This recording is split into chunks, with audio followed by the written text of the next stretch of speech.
Speed, distance traveled in unit time is called speed. Distance traveled in unit time is called speed. It is a scalar quantity. Speed equal distance upon time. It is represented by v. V equal s upon t. Unit of speed is meter per second. Instantaneous speed. Instantaneous speed of a body is defined as the ratio of distance traveled by the body with small time interval. Delta t tends to 0. V equal limit delta t tends to 0 delta s upon delta t, or we can write v equal ds upon dt. Unit meter per second. Instantaneous speed average speed की तरह ही होती है.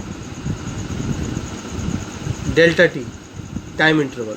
मान लो कोई body t1 time पर s1 distance travel कर चुकी थी और t2 टाइम तक s2 डिस्टेंस ट्रैवल कर चुकी थी, तो उसकी जो स्पीड होगी वो होगी s2 minus s1 divided by t2 minus t1, क्योंकि उसने t1 से t2 टाइम इंटरवल में कितना डिस्टेंस ट्रैवल किया, s1 से s2 टाइम ट्रैवल किया. क्योंकि जब बॉडी t1 टाइम पर कहाँ थी, s1 डिस्टेंस पर, और t2 टाइम पर आ गई s2 डिस्टेंस पर, तो t1 से t2 टाइम इंटरवल के बीच डेल्टा t टाइम इंटरवल में उसने डिस्टेंस ट्रैवल किया s2 माइनस s1 यानी कि डेल्टा s. मान लीजिए t1 टाइम है 2 सेकेंड और t2 टाइम है 4 सेकेंड. तो इस तरह से 2 से 4 सेकेंड के बीच उसने जो डिस्टेंस ट्रैवल किया,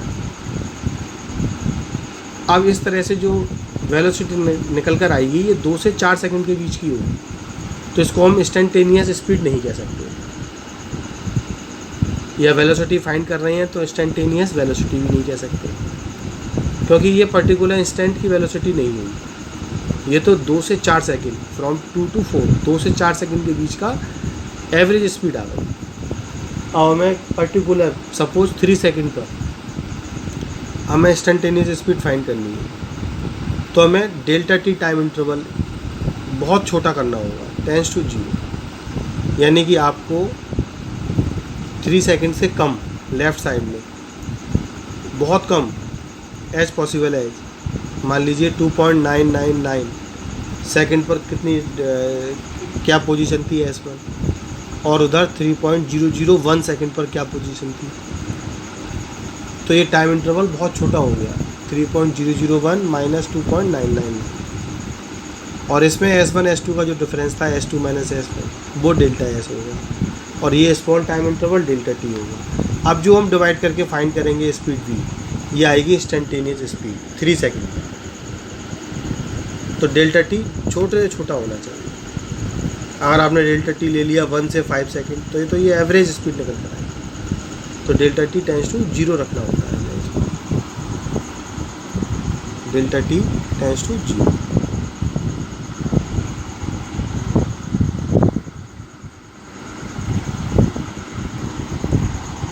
average speed, it is defined as the ratio of total distance travelled by the body to the total time interval. इसमें टाइम इंटरवल भी बड़ा होगा और डिस्टेंस ट्रेवल्ड भी ज़्यादा होगा. डेल्टा टी टेंस टू 0 नहीं रहेगा.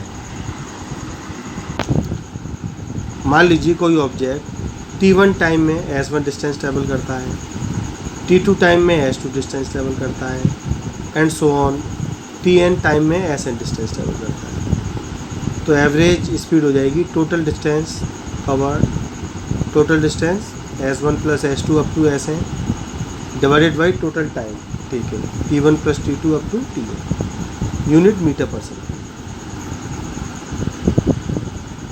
S1 को आप distance equal speed into time लिख सकते हैं, तो S1 को v1 t1, S2 को v2 t2 और Sn को vn tn लिख सकते हैं. तो ये फार्मूला कब अप्लाई करेंगे, जब डिस्टेंस और टाइम दिया होगा. ये फार्मूला अप्लाई करेंगे जब डिस्टेंस ना देके स्पीड और टाइम दिया होगा, और अगर टाइम ना दिया हो तो हम टाइम को रिप्लेस कर देंगे. t1 की जगह S1 अपॉन v1, t2 की जगह S2 अपॉन v2 और tn की जगह Sn अपॉन vn. इस पर बेस्ड एक न्यूमेरिकल करते हैं.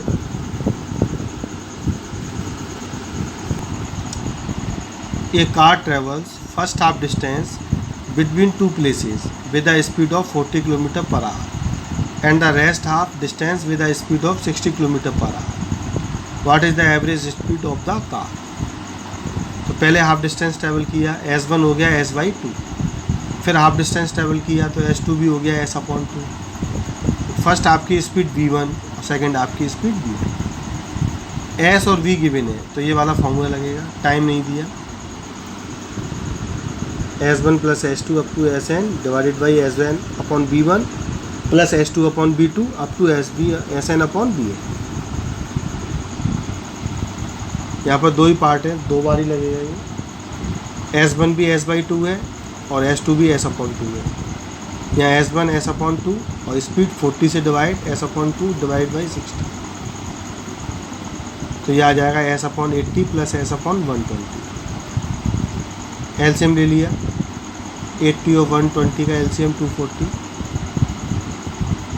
सॉल्व किया इसको तो सॉल्व करके एवरेज स्पीड आ जाती है 48 किलोमीटर पर आवर. बहुत सिंपल कैलकुलेशन है.